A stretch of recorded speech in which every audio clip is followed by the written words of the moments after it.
खाना छीनने वाली सास किसी को ना मिले। ठंड का मौसम था, शाम होने को थी, अंधेरा घिर आया था। घर की बहू स्नेहा फटाफट रसोई में हाथ चला रही थी। आज नंदोई जी आने वाले थे।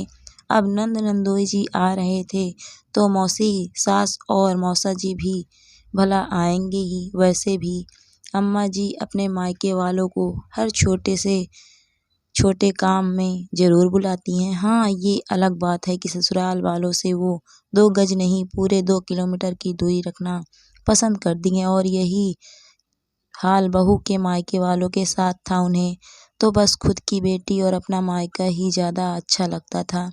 आज वैसे तो कोई खास त्योहार नहीं था, ना ही घर में किसी की सालगिरह, पर अम्मा जी ने खास न्योता देकर अपनी बेटी और दामाद को बुलाया था, क्योंकि उन्हें लग रहा था कि उनकी बेटी दामाद को आए बहुत दिन हो गए हैं।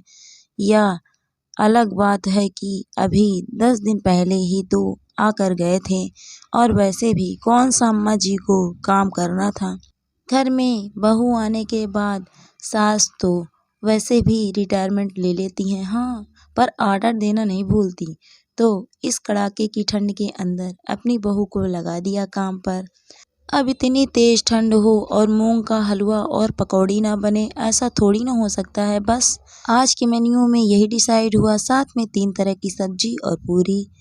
अलग घर के 7 सदस्यों के अलावा मेहमानों को मिलाकर 13 लोगों का खाना बनाना था, इसीलिए स्नेहा लगी हुई थी काम पर। मेहमानों के आने के पहले ज़्यादा से ज़्यादा काम कर लेना चाहती थी, क्योंकि मेहमानों के आने के बाद चाय पानी पकड़ाने का काम भी स्नेहा को ही करना था। मदद कराने भी कोई रसोई में नहीं आता था। जैसे तैसे सब्जियां और हलवा तैयार करके रखा ही था कि इतने में मेहमान आ गए। फटाफट गैस पर चाय का पानी चढ़ाया और ग्लास में पानी डालकर ट्रे में सजाकर मेहमानों के पास ले गई। पानी देखते ही नंद बोली, भाभी आपको इतना भी नहीं पता, बाहर कड़ाके की ठंड है, पानी कौन पिएगा, आज तो फटाफट चाय ले आओ। अपनी बेटी की बात सुनकर अम्मा जी भी बोली, अरे इतना सहूर तो खुद ही होना चाहिए, पर इसे क्या पता कि आज बाहर कड़ाके की ठंड है, ये तो रसोई में आराम से काम कर रही है, इससे तो गर्माहट मिल रही है, हालत तो ठंड में हमारी खराब हो रही है। सुनकर एक बार तो स्नेहा को लगा कि जवाब दे दे। अभी 10 दिन पहले भी ठंड थी, तब तो सीधा चाय लेकर आई थी, तो यही नंद थी जो उस दिन भी उसे सहूर सिखा रही थी। और यहाँ अम्मा जी कितनी बड़ी गलतफहमी में है कि कड़ाके की ठंड में बहू तो गर्माहट में काम कर रही है। अरे यहाँ पानी में हाथ देने में सबकी हालत खराब हो जाती है। यहाँ रसोई में काम करते करते कितने ढेरों बर्तन निकलते हैं, कितनी बार सब्जियाँ धोनी पड़ती है, क्या उन सब के लिए गीजर लगा रखा है। खैर, अपनी बात को अपने मन में ही रखकर स्नेहा वापस रसोई में आई। फटाफट चाय बनाकर सबको चाय पकड़ा आई और रसोई में आकर फटाफट बड़े चूल्हे पर बड़ी कढ़ाई तेल भरकर चढ़ा दिया। फटाफट पूरी और पकौड़ी तलने लगी। पहले पुरुषों और बच्चों को बिठाया गया। अम्मा जी, मौसी जी और नंद मनुहार करके उन्हें खिलाने लगी। मनुहार के नाम पर जबरदस्ती थाली में एक्स्ट्रा खाना डाले जा रहे थी। जब पुरुष और बच्चे खाना खाकर उठे तो थाली में काफ़ी जूठन पड़ा हुआ था।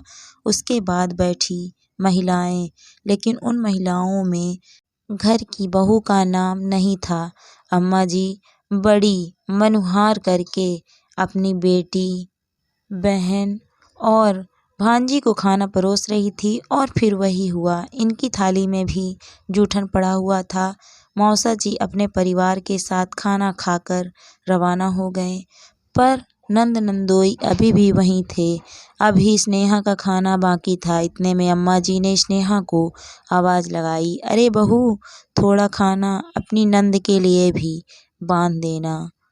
कहा, सास ससुर और देवर के लिए जाकर खाना बनाएगी। स्नेहा ने खाना के बर्तन खोल कर देखे तो खाना इतना बचा ही नहीं था, पर अम्मा जी बोल चुकी थी तो थोड़ा बहुत तो खाना पैक करना ही था, इसीलिए थोड़ा थोड़ा अपने लिए निकाल कर बाकी का सामान उसने पैक कर दिया। इतने में अम्मा जी रसोई में आई और पैक किए खाने को देखकर बोली, अरे इतना सा खाना ही पैक किया है, इससे तो सिर्फ 2 लोगों का पेट भरेगा। तुझे अंदाज़ा नहीं है क्या, या फिर पकवान अपने माँ बाप के लिए रख लिए हैं? अम्मा जी की बात सुनकर स्नेहा बोली, नहीं अम्मा जी, खाना इतना बचा ही नहीं, खत्म हो गया है। अरे इतने सारे लोगों का खाना बनाया था, खत्म कैसे हो गया? मेरे हाथों से तो कभी खत्म नहीं होता था। इतने में अम्मा जी की नज़र उस थाली पर पड़ी जिसमें स्नेहा ने अपने लिए थोड़ा थोड़ा खाना निकाल कर रख रखा था। उसे देखते ही अम्मा जी के माथे पर सिलवटें आ गई और स्नेहा को डांटते हुए बोली, अलग से खाना क्यों निकाल रखा है? अम्मा जी, मैंने अभी तक खाना नहीं खाया है, तो मैंने अपने लिए खाना निकाल कर रख दिया है और बाकी का पैक कर दिया। तेरे बाप के घर से लाई थी जो खाना निकाल कर अलग रख दिया। अरे घर की बहू होती है जो अपने ससुराल वालों की इज्जत के लिए कुछ भी कर जाए। एक दिन दूध पीकर नहीं सो सकती थी, चुपचाप से खाना पैक कर दे। मैं बाहर बोल चुकी हूँ, अब तो यह खाना बिटिया के घर ही जाएगा। अम्मा जी की बात सुनकर स्नेहा हैरानी से अम्मा जी को देख रही थी। कोई औरत इतनी निष्ठुर कैसे हो सकती है? बेटी ससुराल जाकर खाना ना बनाए, उसे परेशानी ना हो, पर बहू की भूख से इन लोगों को कोई लेना देना नहीं था। स्नेहा देखती ही रह गई और अम्मा जी ने वो थाली भी साफ करके पैक करके दे दी। जब तक स्नेहा पूरी तरह से होश में आती तब तक ननद रानी खाना लेकर जा चुकी थी, पर स्नेहा उन लोगों में से नहीं थी जो चुपचाप रह जाए। बस उसने इस तरह के व्यवहार की उम्मीद नहीं की थी। घर के बाकी सदस्यों को तो पता भी नहीं था कि खाना खत्म हो चुका है। अम्मा जी तो थकावट का बहाना कर अपने कमरे में जाकर आराम करने लग गईं। अभी सब सोने की तैयारी कर ही रहे थे कि इतने में डोरबेल बजी। सब हैरान रह गए कि इस समय कौन आया होगा। खुद बाबूजी ने जाकर दरवाज़ा खोला तो सामने एक लड़का खड़ा था। उसने बाबूजी से कहा, मैं डिलीवरी बॉय हूँ, आपके घर से खाने का ऑर्डर था। उसकी बात सुनकर बाबूजी बोले, अरे तुम्हें कोई गलतफहमी हुई होगी, वैसे हमारे घर में से तो कोई ऑर्डर नहीं किया है। इतने में पीछे से स्नेहा आई और बोली, नहीं नहीं बाबूजी, मैंने ऑर्डर किया है, और डिलीवरी बॉय को पैसे देकर अपना पार्सल लेकर कमरे की तरफ जाने लगी। तब तक घर के बाकी सदस्य भी बाहर निकल आए। बाबूजी ने स्नेहा को रोककर पूछा, बेटा आज तो घर में इतने पकवान बने हैं, फिर भी तुम बाहर से खाना मंगा कर खा रही हो?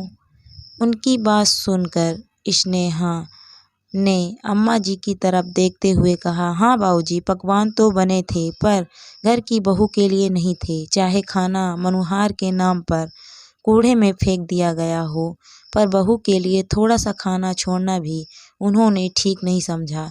अपनी इज्जत के नाम पर बहू को दूध पीकर सोने के लिए कहा जा रहा है। घर में समझौता करने वालों में से तो हूँ नहीं।